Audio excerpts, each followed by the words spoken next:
हमाद ईमान को जाता देखकर दीवानावार ट्रेन के साथ भागता है और लड़खड़ा कर जख्मी हो जाता है। दूसरी तरफ ईमान अपनी कजिन की शादी के मौके पर खोई खोई रहती है, जिसे अब्दुल्ला नोटिस कर लेता है। हमाद नमाज की अदायगी के लिए मस्जिद जाता है।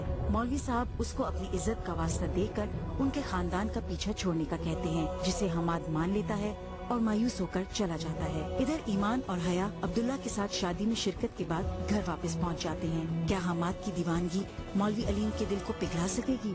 जानने के लिए देखिए खुदा और मोहब्बत की अगली किस्त।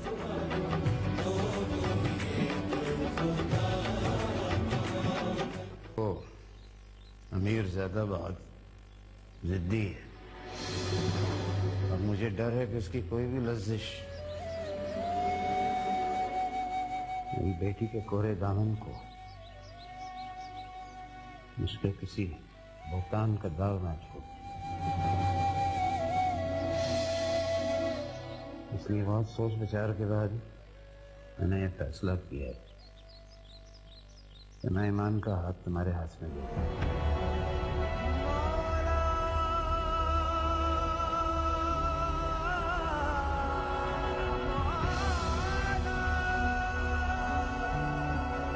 ये ना सोचना कि ये इस लड़के के डर से मैं जल्दबाजी में फैसला कर रहा हूँ।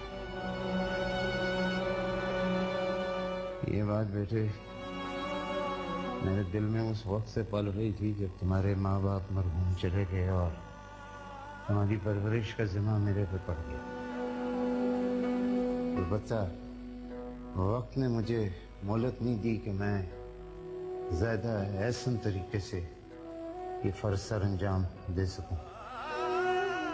नहीं तो मैं अपने घर से किसी दूसरे बुजुर्ग को तुम्हारे वकील करता और उसके जरिए जो तुम चाहते हो उसके मुताबिक होता। बहरहाल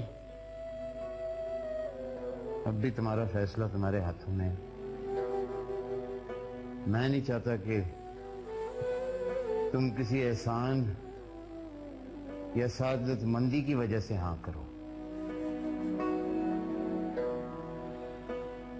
तुम्हारा फैसला तुम्हारे ही हाथ में। आप कैसी बातें कर रहे हैं ताईजान?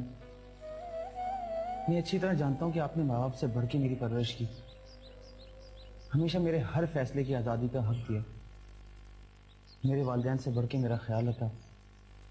तो फिर बताओ, तुम्हें ईमान बतौर शरीके हयात कबूल है? ताईजान, इससे बढ़ के मेरे लिए कोई एजाज की बात नहीं होगी कि आप मुझे अपनी फर्जंदगी में कबूल कर रहे हैं।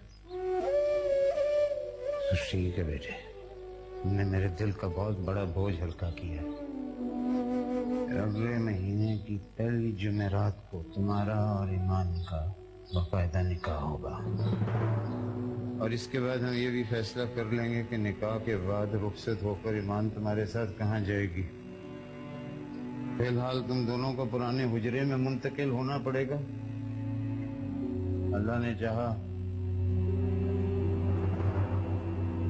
बहुत जल्द मुस्तकिल बंदोबस्त भी हो जाए। वाह मौलवी साहब वाह, बहुत खूब। तो आपने फैसला कर ही लिया। अब्दुल्ला तुम जाओ, मैंने शाकिर से बात करनी।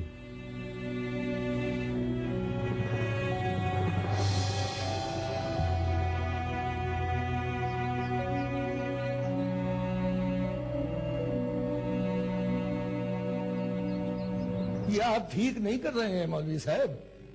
तुम क्या चाहते हो शाकिर कि मैं हाथ पे हाथ धरे अपनी बेटी की जिंदगी बर्बाद होते देखूं?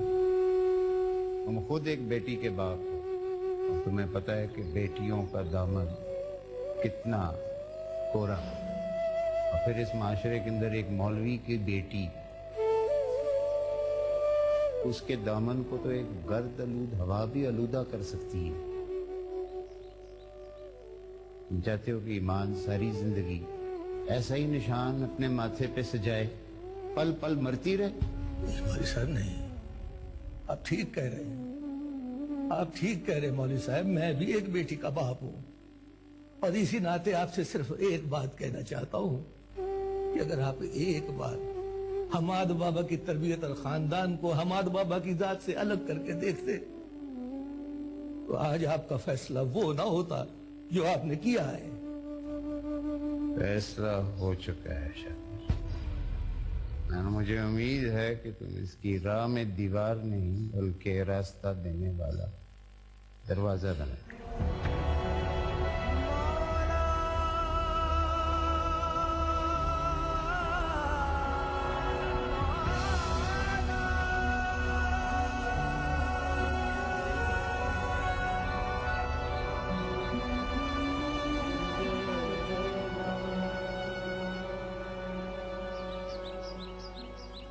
ایمان ایمان کیا بات ہے تم دونوں کے چہرے کیوں اترے ہوئے ہیں؟ تم دونوں تو شادی پہ گئی تھی نا؟ نہ پوچھیں. کیوں کیا ہو گیا تم دونوں کو؟ تم دونوں کو دیکھ کر تم سے پریشانی ہو رہی ہے. خبر یہ ہے کہ آپ کے حماد بھائی نے ابا جان کی مسجد میں باجماعت نماز شروع کر دی ہے. کیا حماد بھائی اور نماز؟ ایمان کے لیے؟ کیا پتا ایمان کے لیے، اللہ کے لیے، یا پھر کیا ابا جی کے لیے.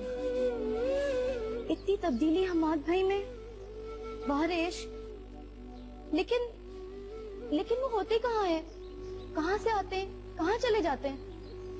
اس بات کا بھی پتہ چل گیا ہے، اور سچ تو یہ ہے کہ اسی دن ان کے جذبے کی شدت کا احساس ہوا. صرف مجھے ہی نہیں، ایمان آپی کو بھی اور عبداللہ بھائی کو بھی. لیکن کہاں ہے وہ؟ بتاتے کیوں نہیں ہو تم دونوں؟ ایمان کہاں ہے وہ؟ نگہت آپی، آپ کے حماد بھائی ریلوے اسٹیشن پر مزدوری کر رہے ہیں. کلی بن گئے ہیں، وہ لوگوں کے سامان اٹھاتے ہیں. کیا کہہ رہی ہو تم؟ حماد بھائی ریلوے اسٹیشن پہ کولی بن گئے؟ سن رہی ہو تم ایمان؟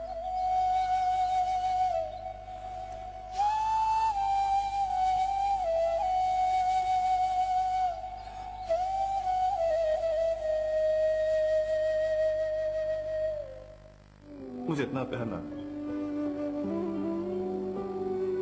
نہ دے کہ میں اسے سہار ہی نہ سکوں.